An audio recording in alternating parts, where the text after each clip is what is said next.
এখানে দেখতে পাচ্ছি 2x এবং DCY এর মান 3y।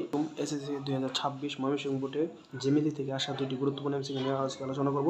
এখানে দেখতে পাচ্ছি BAD কোণের মান 2x এবং DCE কোণের মান 3y। আমরা জানি এই কোণ এবং এই কোণ সবসময় সমান, এই কোণ সমান, তাহলে আমরা বলতে পারি 2x সমান 3y। এখানে দেখতে পাচ্ছি আমাদের 2x এবং x এর মান 30 ডিগ্রি হলে y এর মান কত, তাহলে x এর জায়গায় আমরা 30 বসাই সমান 3y। 3 3 হয় 30 দুগুণে 60 সমান 3y এবং 60 কে যদি 30 দ্বারা ভাগ করি তাহলে y এর মান হবে 20। সুতরাং এটার আনসার হবে 20। এখানে আমরা দেখতে পাচ্ছি এখানে বলছে চিত্রে ABCD একটি সামান্তরিক এবং x প্লাস y এর মান নির্ণয় করতে হবে। তাহলে এখানে x এখানে y, আমরা জানি সামান্তরিকের বিপরীত কোণগুলো সমান, অর্থাৎ এটা যদি y হয় এটাও y, এবং দুটি সমান্তরাল সরলরেখা যদি আরেকটা সরলরেখা ছেদ করে তাদের উৎপন্ন একান্তর কোণগুলো সমান, তাহলে এটা যদি বাহুত্তর হয় এটা x হলে এটাও x।